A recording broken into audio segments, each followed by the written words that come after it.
الحمد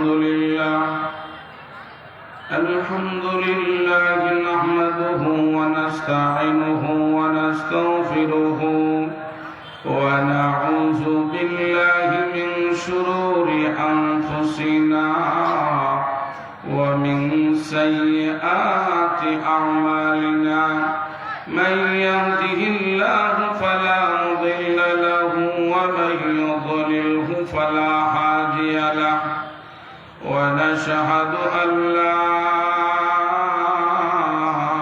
إله إلا الله وحده لا شريك له ونشهد أن سيدنا وسندنا وقدوتنا وإمامنا وبشيرنا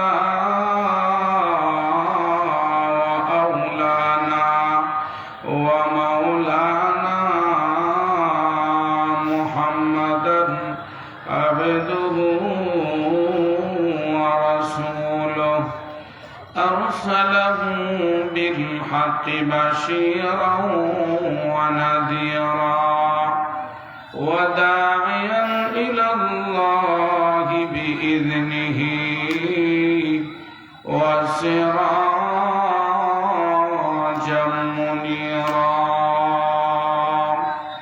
أعوذ بالله من الشيطان الرجيم بسم الله الرحمن الرحيم قد أفلح المؤمنون الذين هم في صلاتهم خاشعون والذين هم عن اللغو معرضون والذين هم للزكاة فاعلون والذين هم لفروجهم حافظون إلا على أزواجهم فمن ابتغى وراء ذلك فأولئك هم العادون والذين هم لأماناتهم وعهدهم راعون أولئك هم الوارثون الذين يرثون الفردوس هم فيها خالدون صدق الله العظيم وقال النبي صلى الله عليه وسلم ولا تحاسدوا ولا تباغضوا ولا تدابروا وكونوا عباد الله إخوانا صدق الله العظيم وصدق رسوله النبي الكريم সকলে মহব্বতের সঙ্গে নামাজে যে দুরুদ ইব্রাহিমী পড়ি সেই দুরুদ ইব্রাহিমী পড়ি সকলে জবান খুলে পড়ি কেউ চুপ না থাকে আল্লাহুম্মা সাল্লি আলা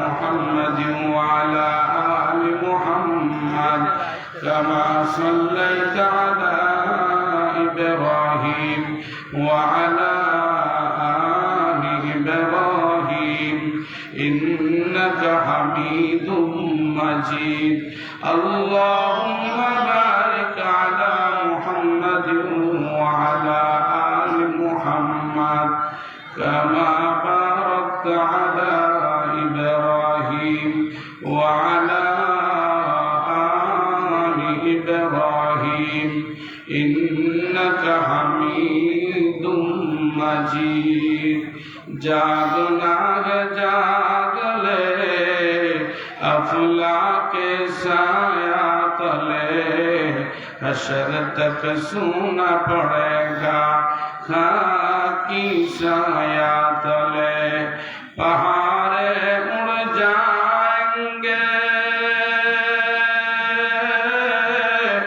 जमीन पर जलजला होगा मोहम्मद तख्त पर होगा अदालत पर खुदा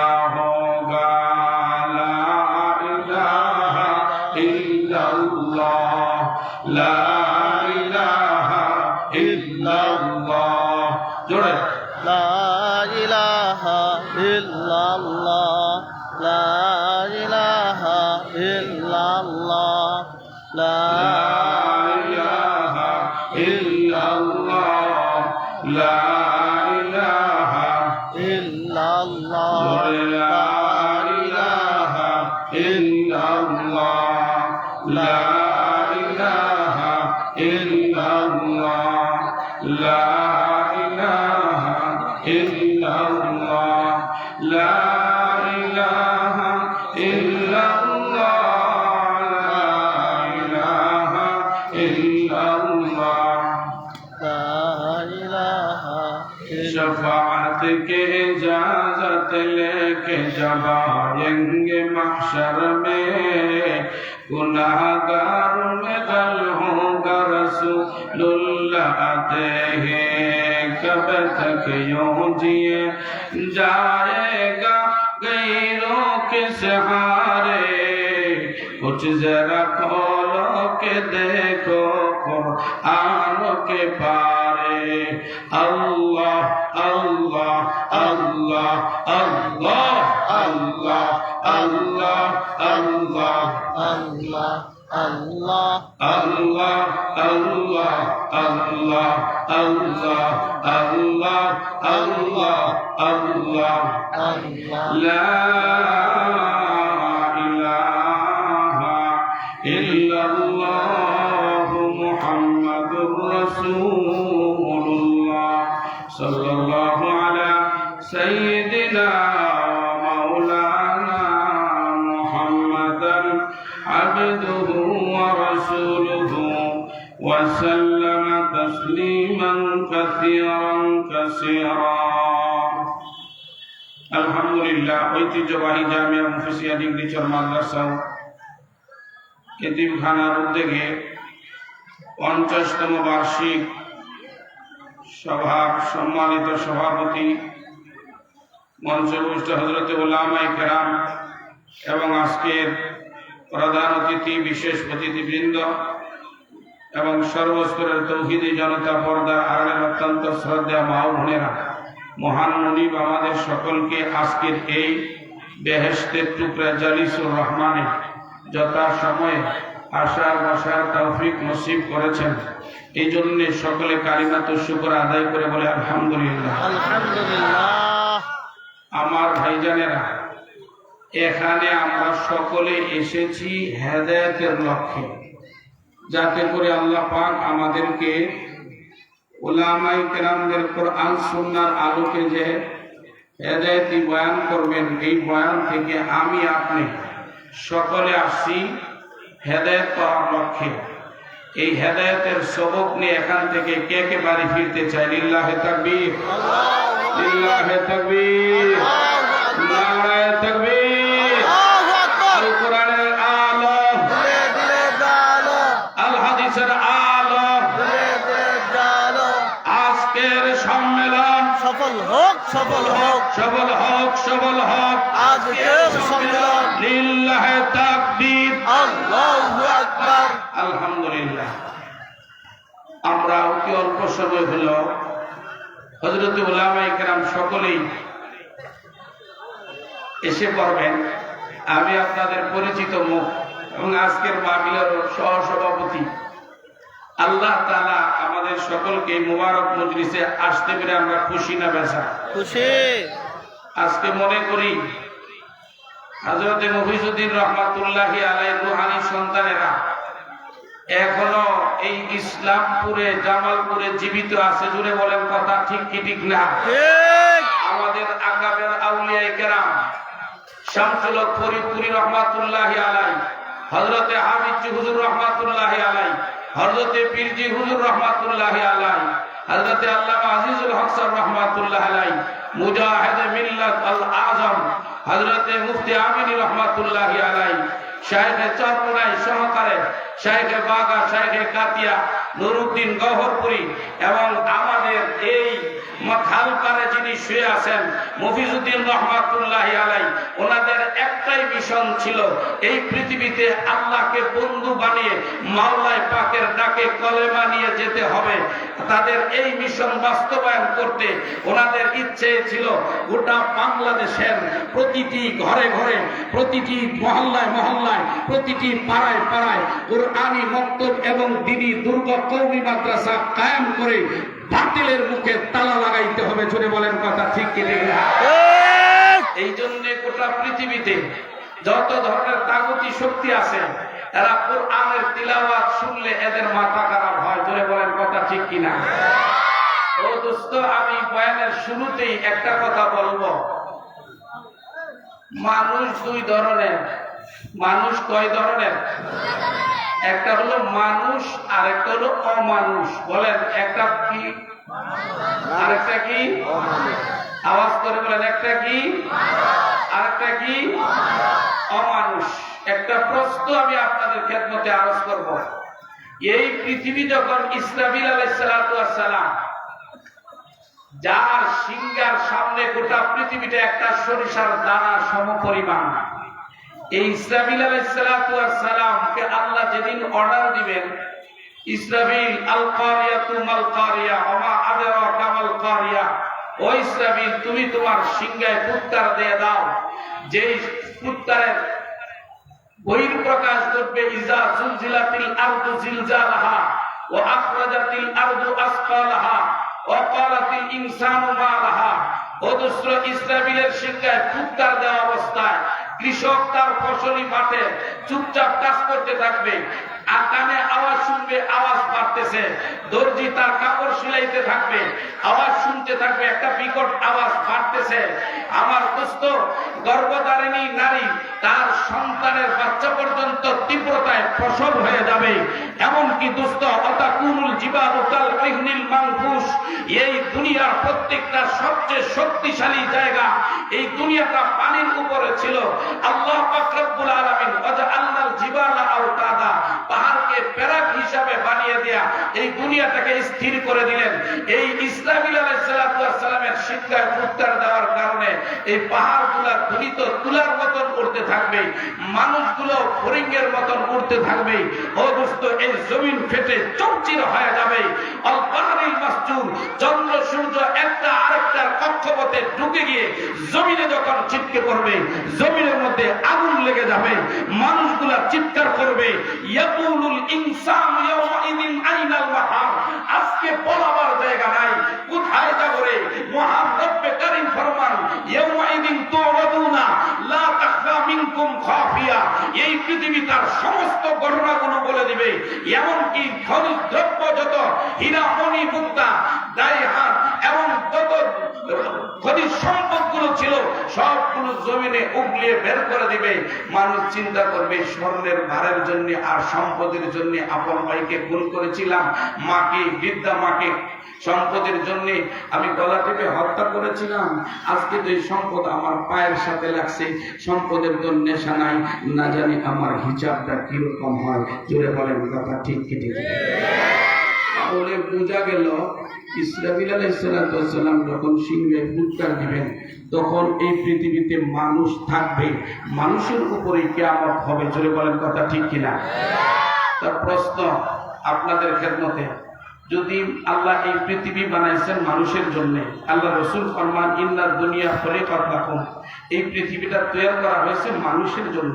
তো মানুষ হলো দুনিয়ার মেহমান, মেহমান রাখতে মেজবান হলেন আল্লাহ, এই দুনিয়া ধ্বংস করবেন কেন? প্রশ্নটা যৌক্তিক কিনা? আরো জোরে বলেন, প্রশ্নটা যৌক্তিক কিনা? এই পৃথিবী আল্লাহ মানুষের জন্য সৃষ্টি করেছেন, এই মানুষ থাকতে আবার আল্লাহ দুনিয়া ধ্বংস করবেন, তার কারণটা কি? এই কারণটা বলতে বলতে আমার বয়ান শেষ। আল্লাহ আমাদেরকে বুঝার তৌফিক নসিব করুন। আমার ভাইজানেরা, মানুষ দেখছেন আপনারা? মানুষ দেখছেন? জামালপুরে মানুষ ওয়াজ বুঝে, আর অন্য জায়গায় গিয়ে যদি জিজ্ঞাসা করি যে মানুষ দেখছেন, ওই হুজুর মানুষ তো দেখছি, অভাব নাই। আসলে আসল মানুষটা দেখা যায়? আরো জোরে বলেন, আসল মানুষটা দেখা যায়? আরো জোরে বলেন, আসল মানুষটা দেখা যায়? আসল মানুষটা দেখা যায় না। মানুষের বাহনটা, মানুষের গাড়িটা দেখা যায়, যে মানুষটাকে নিয়ে চলে। আসল মানুষটার নাম হলো রূহ। আসল মানুষটার নাম কি? রূহ। অদুস্থ কিছু কথা বলার জন্য, শোনার জন্য, বোঝার জন্য বলতেছি। রূহটা ছিল ঊর্ধ্ব জগতে। কোন জগতে? ঊর্ধ্ব জগতে। ঊর্ধ্ব জগতে বসবাস আমার আল্লাহ তাআলা। আল্লাহকে কোনোদিন দেখেছেন? তাহলে বোঝা গেল ঊর্ধ্ব জগৎ থেকে আমাদের দয়াময় আল্লাহ অর্ডার করেছেন, রূহ বান্দা মাতৃ গর্ভাশয়ে মায়ের পেটে যখন আমি ছিলাম, নাপাক পানি, এরপরে নাপাক রক্তের জমাট খণ্ড, এরপরে মুদ্রা গোশতের টুকরা, এরপরে আল্লাহ হাড্ডি ঢুকাইছেন। এক পর্যায়ে এখানে আল্লাহর আদেশে রূহ দিয়েছেন। কেউ না বুঝলেও আম্মা জান বুঝতে পারেছেন যে আমার বাচ্চার রূহ আইসা গেছে, হার্টবিট আইসা গেছে, আমার বাচ্চা সুস্থ হবে, বড় হবে। এই বাচ্চার চেহারা একদিন আমি আম্মাও দেখবো, তার দাদা দাদি স্বজনেরা, দেশবাসী দেখবে। জুড়ে বলেন কথা ঠিক কিনা? বুঝে থাকলে বলেন তো দেখি, আম্মা কি ওই বাচ্চাকে দেখছে? বাচ্চা যখন পেটে নড়াচড়া করে তখন আম্মা খুশি না বেজা? আরো জোরে বলেন। আম্মা খুশি। যদি বাচ্চাটা স্থির হয়ে যায়, 1 থেকে 2 ঘন্টা না নড়ে, দুঃখিনী আম্মা সঙ্গে সঙ্গে উনি কি হয়ে যায়? কাহিল হয়ে যায়।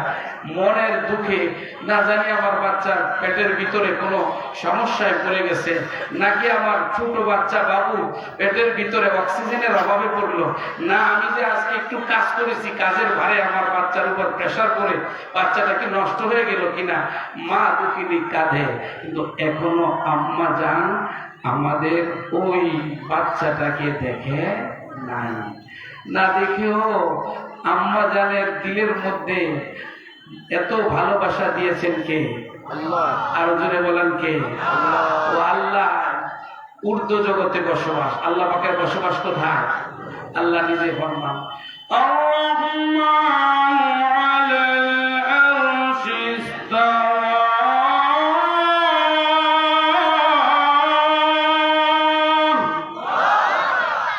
দয়াময় আল্লাহ আরশের সমাসীন, কিন্তু তার ক্ষমতা গোটা পৃথিবীতে বিরাজমান। আল্লাহ রব্বুল আলামিনকে দেখা যায় না। রূহটা হোক আল্লাহর আদেশ। এটা মা আম্মা জানের গর্বে আল্লাহ পাক, যখন আমি ছোট্ট একটা বাচ্চা হিসেবে ছিলাম, আল্লাহ পাকের কুদরতে থলথলে পানির ভিতরে আমাদেরকে নকশা বানাইছেন কে? আল্লাহ। পৃথিবীর কোন শিল্পী কি শুনেছেন সে পানির মধ্যে কোন নকশা আঁকতে পারে? পানির ভিতরে এত সুন্দর নাক নকশা বানাইছেন কে? আল্লাহ। এরপরে আবার কি বলেন জানেননি? আল্লাহ নিজেই ফরমান, লাকাদ খালাকানাল ইনসানা ফি আহসানি তাকওয়ীম।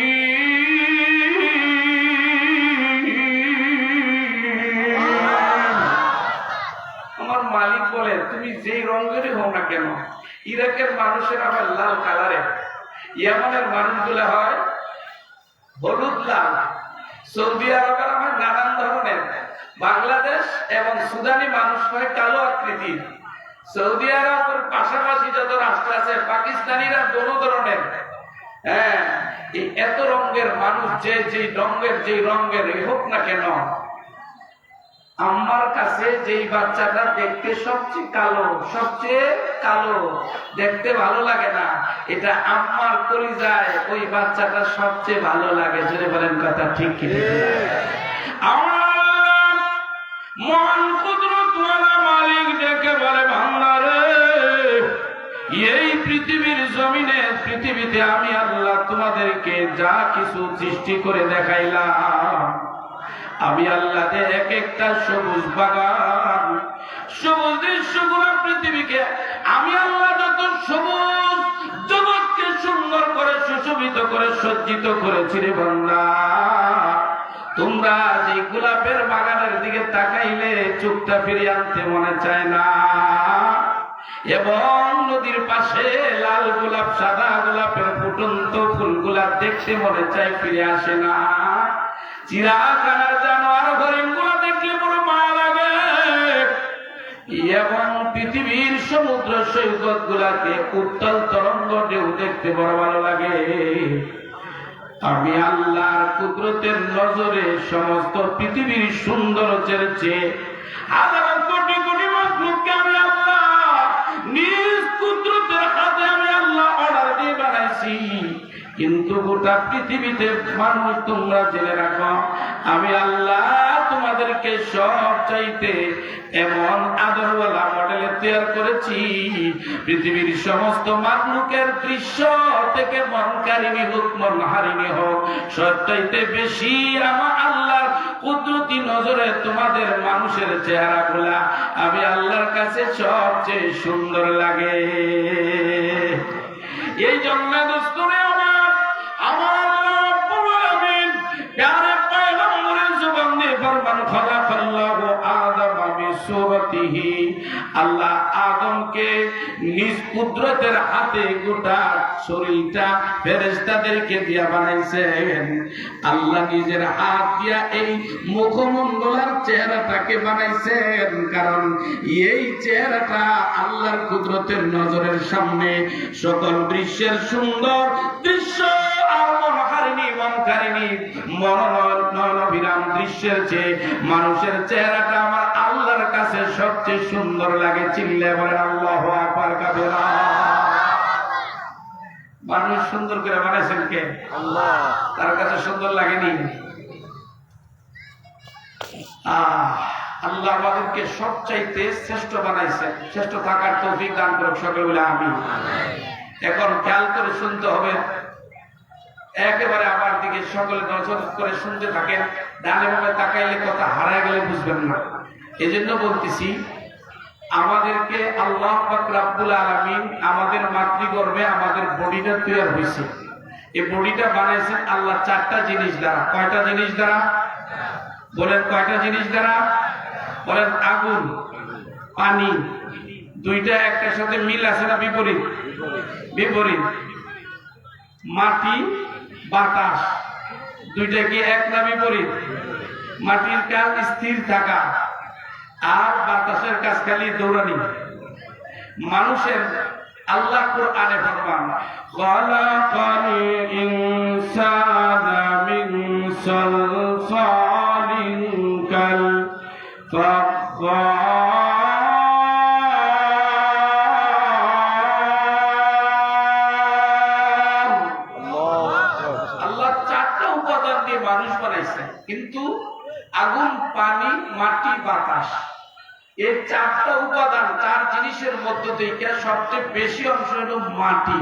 এই জন্য আল্লাহ বলেন মাটির তৈরি মানুষ, ঠনঠনে শক্ত মাটি দিয়ে আল্লাহ পাক মানুষ বানাইছেন।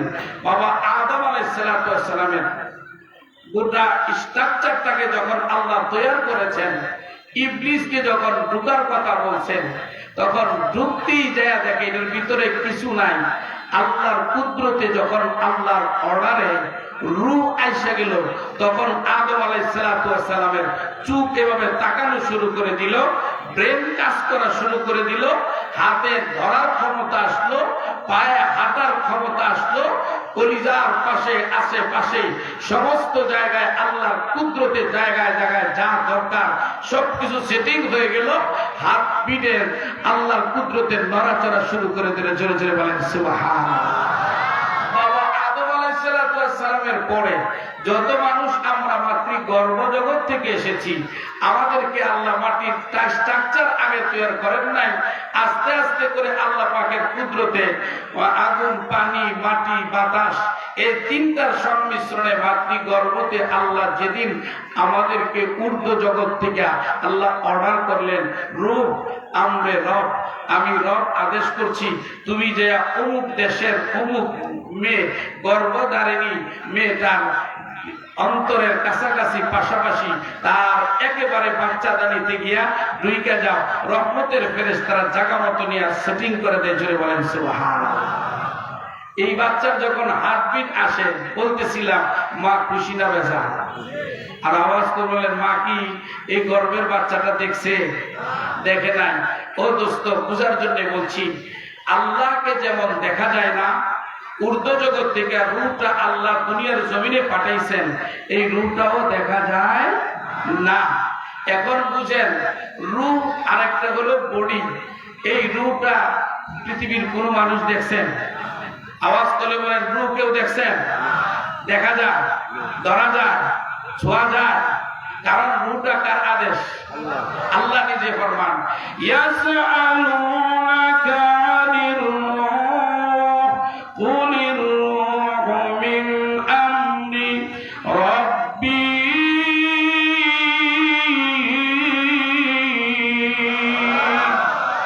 মক্কার মুশরিকেরা আসমানি ধর্ম যাচাই করার মতো তাদের কোনো যোগ্যতা নাই। এই জন্য মদিনার ইহুদিদের কাছ থেকে বারাটিয়া 3টা প্রশ্ন এনেছিল। একটা প্রশ্ন ছিল, প্রাচীন যুগে ওই যুবকেরা কারা যারা তাদের জীবন দিতে রাজি কিন্তু ঈমান বিলীন করতে রাজি না। এই জন্য তারা গুহাতে আশ্রয় গ্রহণ করেছিল। বছরকে বছর পর্যন্ত যে মালিক তাদেরকে খাওয়াইছেন তাদের ইতিহাস জানতে চাই। মোহাম্মদ, পারলে বাপের বেটা আমাদেরকে জানায় দাও। চিল্লে বলেন আল্লাহু আকবার। 2 নাম্বার, মোহাম্মদ আপনি বলে দেন, গর্ভস্থ সন্তান মায়ের আকৃতিতে কখন হয়? সন্তানটা বাবার আকৃতি, মায়ের চেহারা বাবার আকৃতিতে কখন হয়? এটার উত্তর দেন। 3 নম্বর প্রশ্ন করেছিলেন, রূহ কাকে বলা হয়? আল্লাহ সূরাতুল কাহফের মধ্যে 8 যুবক, মারনুস, শাজনুস, বেদরুস, রুনাওয়াস, তাবাশতিস, লাতিউস, মুকসালমিনা, এদের সাথে আরেকটা ছিল কুকুর। এই কুকুর 7 জন যখন বাদশা অর্ডার করে ফেললো যে যতক্ষণ পর্যন্ত তোমরা আমাকে খোদা না মানবা ততক্ষণ পর্যন্ত আমি তোমাদেরকে কিন্তু ছাড়বো না। এই যুবকরা চিন্তা করলো, যদি আমরা এখানে থাকি, আত্মগোপন করা আবশ্যক। পাহাড়ে গোপন লুকায়িত থাকার জন্য গেছেন, পিছনে পিছনে কুকুরও যাইতেছে। মুকসালমিনা ছিল সকলের মধ্যে বড়, ডাকতে বলে, এই তুমি যে একটু যে এই কুকুরটাকে সরায় দাও, কারণ কুকুরের কাজ হলো কেউ কেউ করা। আমরা যেতেছি পলাইতে, আর এই কুকুরে যায় যদি কেউ কেউ করে, বাদশা জালেম আমাদেরকে সেখান থেকে ধরে পলাতক আসামি বলে আমাদেরকে ফাঁসির মঞ্চে ঝুলে আমাদেরকে পৃথিবী থেকে বিদায় করে দিবে। কুকুরটাকে তাড়া দাও। তাফসীরের কিতাবের মধ্যে লেখে, 1 বার 2 বার, 3য়বার যখন তাড়া দিয়েছেন, ওই কুকুরের জবান আল্লাহ খুলে দিয়েছেন। কুকুর বলে, আমি আপনাদের কোনো ক্ষতি তো করবই না, শেষ বিন্দু পর্যন্ত আপনাদের ঈমানকে সালাম জানিয়ে আপনাদের ইজ্জতের পাহারাদারির সঙ্গে সঙ্গে আপনাদের জীবন্ত ঈমানের হেফাজতের জন্য শেষ নিঃশ্বাস পর্যন্ত আমি কুকুর আপনাদেরকে ছাড়ব না। চিল্লে বলেন আল্লাহু আকবার। এই জন্য আল্লাহর পাকের অপরাধ পাখি পশু এগুলোকে অযথা মারা যাবে না।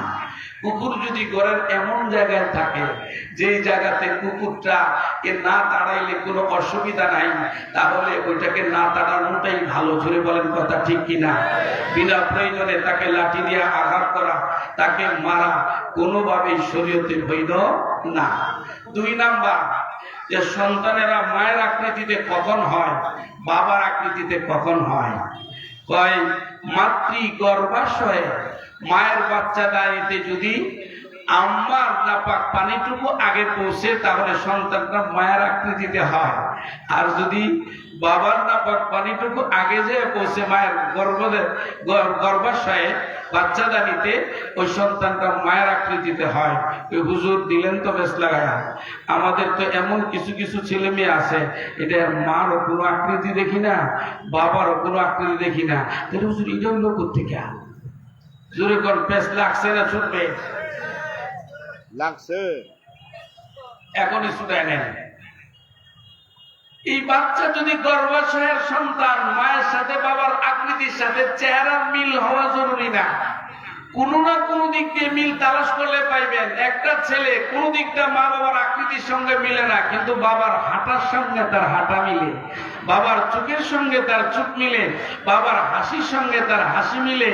আর কোনো কিছু নাই, মায়ের পুরুষ সঙ্গে পুরু মিললেও তো ওটা দেখলে সূক্ষ্ম চিন্তা করে আব্বা আম্মা এবং মা খালারা দেখলে বুঝতে পারে এটা তার মা গঠনের সন্তান, এটা তার বাবার গঠনের সন্তান। জোরে বলেন কথা ঠিক কি ঠিক না?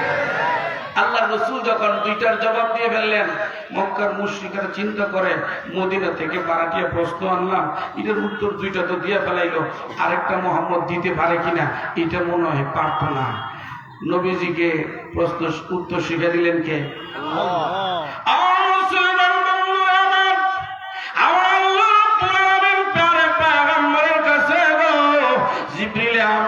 প্রেরণ করে দিয়ে ফরমান, ওগো নবীজি আপনি নিতর হবেন না, নিস্তব্ধ হবেন না, নিরুত্তর প্রশ্নের উত্তর বলতে কিছু না।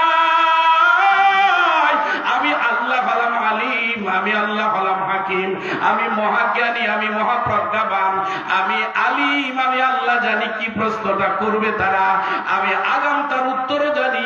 জিবরিল আমিনকে পাঠায়া দিলেন, ওগো জিবরিল আমার বন্ধুকে মক্কার মুশরিকেরা মদিনার ইহুদিদের কাছ থেকে বারাটি একটা প্রশ্ন এনেছে, আপনি প্রশ্নের জবাব শিখায়া দেন। রুহটা ধরা যায় না, ছোঁয়া যায় না, অনুবিক্ষণ যন্ত্রে বন্দিও করা যায় না। ও দুস্থ বলে দাও, রুহটা হলো একমাত্র আমি রবের আদেশ। এই জন্য যেহেতু আল্লাহকে দেখা যায় না, আল্লাহর আদেশকেও দেখা যায় না, ও দুস্থ উর্দু জগতে বসবাসকারী আল্লাহর আরেকটা মাখলুক আছে, যেই মাখলুকটার নাম হলো ফেরেশতা। ওই ফেরেশতাদেরকেও দেখা যায় না। তাফসীর ইবনে কাসিরের মধ্যে গত কয়েকদিন আগে পড়লাম, আল্লাহ কুদরতে আল্লাহ রাব্বুল আলামিন জমিনে যত ফেরেশতাদেরকে পাঠান, ও দুস্থ কাবা শরীফের মধ্যে সমস্ত ফেরেশতারা অবতরণ করে। ওই জায়গায় অবতরণ হওয়ার পরে পৃথিবীর বাংলাদেশে এক দলকে পাঠায়, ও দুস্থ ইউরোপ আমেরিকাতে এক দলকে পাঠায়, মিডল ইস্টে এক দলকে পাঠায়। পৃথিবীর এক এক কোণাতে যখন লোকগুলো ফেরেশতাদেরকে বন্টন করে পাঠায় দেয়, আমার দুস্থ আমার ভাইরে, আল্লাহ পাক রব্বুল আলামিনের কাবা শরীফের রহমতের ব্রাঞ্চ যেগুলো হলো জুমার মসজিদ, ওই জুমার মসজিদে ফেরেশতারা প্রথমে আশ্রয় নেয়। প্রত্যেকটা মহল্লার জুমার মসজিদে যে উপস্থিত হওয়ার পর আল্লাহ পাকের পক্ষ থেকে সর্দার ফেরেশতা বন্টন করে দেয়, যাও আজকে রাত্রে উমুকের আমলের পাহারাদারি এবং তার জীবন জৈবনের ইজ্জতের পাহারাদারি করবা। আমার দোস্ত আমার ভাই, আল্লাহর পয়গম্বর বিশ্বনবী রাহমাতুল লিল আলামিন ফরমান, উম্মতের পুরো একটা লোক যদি আমার ভাই আয়াতুল কুরসি পড়ে, একজন রহমতের ফেরেশতা তার দেহ রক্ষী হয়ে যায়। চিল্লে বলেন আল্লাহু আকবার কাবেরা। হযরত ওমরকে হত্যা করার জন্য আমার দোস্ত আমার ভাইরে, রোম পারসিক দুইটা পরাশক্তির পক্ষ থেকে একজন গোয়েন্দা বিভাগের বড় একজন হেড ছিল, বড় দ্বিমেধাবী সম্পন্ন ছিল। গোয়েন্দাদের একটা নীতি হলো, যখন যেমন তখন তেমন, বিভিন্ন কায়া বহুরূপী হয় তারা। এক পর্যায়ে অর্ধজাহানের বাদশা হযরত ওমরকে হত্যার জন্য সে মদিনার শহরে ঢুকছে। আমার দোস্ত ঘুরে ঘুরে তালাশ করে পাইল মুহাম্মদুর রাসূলুল্লাহর হাতে করা সাহাবী খলিফাতুল মুসলিমিন অর্ধজাহানের বাদশা হযরত ওমর রাদিয়াল্লাহু তাআলা আনহু খেজুর বাগানের সামনে উনি শুয়ে আছেন। কিছু খেজুর গাছের আলো পড়ে, কিছু সূর্যের তাপ পড়ে, মাথার মধ্যে একটা বালিশ হলো পাথরের টুকরা। ওই গোয়েন্দা যা দেখে, আমার তো আর কোনো অসুবিধা নাই, আমি এখনই ওমরকে আমি হত্যা করতে পারবো। আমার দোস্ত হাতে যখন তরবারি নিল, এখন তার বিবেক বাধা দেয় রে দোস্ত। মানুষের বিবেক হলো সবচেয়ে বড় আদালতেই চিন্তা করে এই গোয়েন্দা বিভাগের চরম বুদ্ধিমান লোকটা চৌকান্না হয়ে গেল, দাঁড়ায় গেল, তার শিয়রের লোমকুটে গুলা। চিন্তা করলো, কেন রে আমি লোকটাকে হত্যা করতে যাচ্ছি, এই বিষয়টা আর একটু দেখে নেওয়া দরকার। এই অর্ধজাহানের বাদশা এই মদিনার মধ্যে আছে গো, এই ওমরের দাপটে আমাদের রোম পারসিক সম্রাটদের আরামের ঘুম হারাম। কোন কারণে আসে তো দেখি, আর রোম আর পারস্যের সম্রাটদের ডানে বামে উত্তরে দক্ষিণে পশ্চিমে কমস কম 1 ডজন 2 ডজন 3 ডজন বডিগার্ড না ছাড়া চলে না। কিন্তু ওমর তো অর্ধজাহানের বাদশা, এরপরে তার বডিগার্ড নাই কেন? এখন আবার রূপ চেঞ্জ করে আমার দোস্ত রাখালের কাছে যাবে, রাখাল ভাই তুমি একটু বলে দাও না, তোমাদের অর্ধজাহানের বাদশা ওমরের বডিগার্ড নাই কেন? এত বড় বাদশা হওয়া সত্ত্বেও আমাদের ওমরের কোন শত্রু নাই, কারণ ওমর কার উপর জুলুম করে না।